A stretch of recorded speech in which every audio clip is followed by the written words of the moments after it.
Clear my ഡോക്കിൽ name ചേഞ്ചിങ്ങിനെ കുറിച്ച് ഒരുപാട് enquiries വരാറുണ്ട്. അതിൽ മെയിനായിട്ടുള്ളതാണ് ഈ പേരിൻ്റെ കൂടെ നമ്മൾ രക്ഷിതാക്കളുടെ പേര് ചേർക്കണോ അല്ലെങ്കിൽ വീട്ടുപേര് ചേർക്കണോ എന്നുള്ളത്. പേരിൻ്റെ കൂടെ സർനെയിമായിട്ട് രക്ഷിതാക്കളുടെ പേരോ വീട്ടുപേരോ ചേർക്കുന്നത് അത്ര നിർബന്ധമുള്ളൊരു കാര്യമൊന്നുമല്ല. എന്നാലും പേരിൻ്റെ കൂടെ സർനെയിം ഉള്ളതാണ് എപ്പോഴും നല്ലത്. ഇന്ത്യയിൽ നമ്മൾ പേരിടുന്ന സമയത്ത് സിംഗിൾ നെയിം ആണെങ്കിലും പ്രത്യേകിച്ച് ഇഷ്യൂസ് ഒന്നും നമുക്ക് ഫേസ് ചെയ്യാനില്ല. എന്നാലും ഇതിലൊരു ടെക്നിക്കൽ ഇഷ്യൂ വരുന്നത് നമ്മൾ പാസ്പോർട്ട് എടുക്കുന്ന സമയത്ത് അല്ലെങ്കിൽ ഏതെങ്കിലും രാജ്യത്തിലേക്ക് വിസ എടുക്കുന്ന സമയത്തൊക്കെ ആയിരിക്കും. ചില കൺട്രീസിലേക്ക് പേരിൻ്റെ കൂടെ സർനെയിം നിർബന്ധമാണ് വിസ എടുക്കുന്ന സമയത്ത്. കുഞ്ഞ് ജനിച്ച് അധികം വൈകാതെ ഹോസ്പിറ്റലിൽ വെച്ച് തന്നെ ബർത്ത് സർട്ടിഫിക്കറ്റിൽ പേര് ചേർക്കുന്നവരാണ് നമ്മളിൽ പലരും. ആ സമയത്ത് ചിലപ്പോൾ നമ്മൾ ഈ സർനെയിമിനെ കുറിച്ചൊന്നും ചിന്തിച്ച് കാണില്ല. സിംഗിൾ നെയിമായിട്ടായിരിക്കും ചിലപ്പോൾ പേരിട്ടിട്ടുണ്ടാവുക.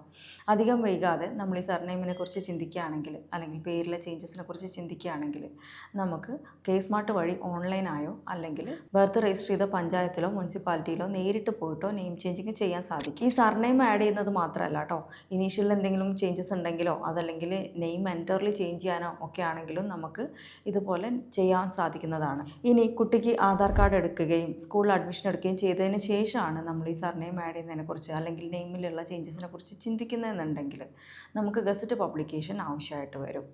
മൈനർ ആണെങ്കിൽ കുട്ടിയുടെ ഡോക്യുമെൻസിൻ്റെ കൂടെ പാരൻസിൻ്റെ ഡോക്യുമെൻസും ഇതിന് മാൻഡേറ്ററി ആയിട്ടുള്ളതാണ്. അതായത് പാരൻസിൽ ഒരാളുടെ പേരിലായിരിക്കും അപ്ലിക്കേഷൻ പോകുന്നത്.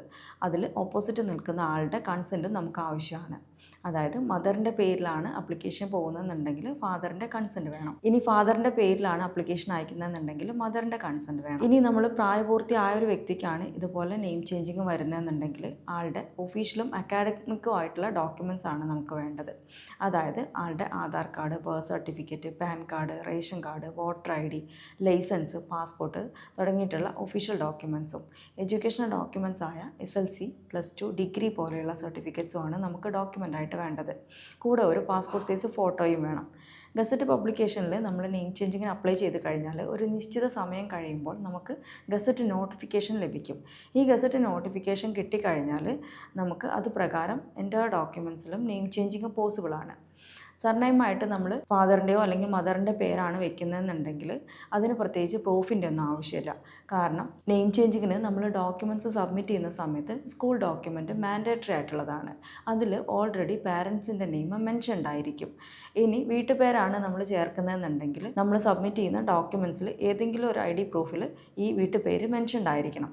ഇനി വീട്ടുപേര് മെൻഷൻഡ് അല്ല എന്നുണ്ടെങ്കിൽ നമ്മൾ ആ വീട്ടുപേരിലൊരു റെസിഡൻസ് സർട്ടിഫിക്കറ്റ് എടുക്കേണ്ടതുണ്ട്. എന്നിട്ട് ഈ റെസിഡൻസ് സർട്ടിഫിക്കറ്റ് നമ്മൾ ഗസറ്റ് പബ്ലിക്കേഷന് ഡോക്യുമെൻറ്റ്സ് സബ്മിറ്റ് ചെയ്യുന്ന കൂട്ടത്തിൽ ഇതും കൂടെ സബ്മിറ്റ് ചെയ്യാം. അതിനുശേഷം നമ്മൾ ഗസറ്റിൽ കൊടുത്തിട്ട് നെയിം ചേഞ്ചിങ്ങിന് അപ്ലൈ ചെയ്യാം. എന്നിട്ട് ഗസറ്റ് നോട്ടിഫിക്കേഷൻ കിട്ടിക്കഴിഞ്ഞാൽ ഡോക്യുമെൻറ്റ്സ് കറക്റ്റ് ചെയ്യാം. ഇതുപോലെ നിങ്ങൾക്കും നെയിം ചേഞ്ചിങ്ങുമായി ബന്ധപ്പെട്ടോ അതല്ലെങ്കിൽ ഡോക്യുമെൻറ്റ്സുമായി ബന്ധപ്പെട്ടോ ഏതെങ്കിലും തരത്തിലുള്ള സംശയങ്ങളുണ്ടെങ്കിൽ ക്ലിയർ മൈ ഡോക്കിൻ്റെ താഴെ കാണുന്ന നമ്പറിൽ കോൺടാക്റ്റ് ചെയ്യാവുന്നതാണ്. നമ്മളുടെ എക്സ്പെർട്ടായിട്ട് സംസാരിക്കാവുന്നതാണ്.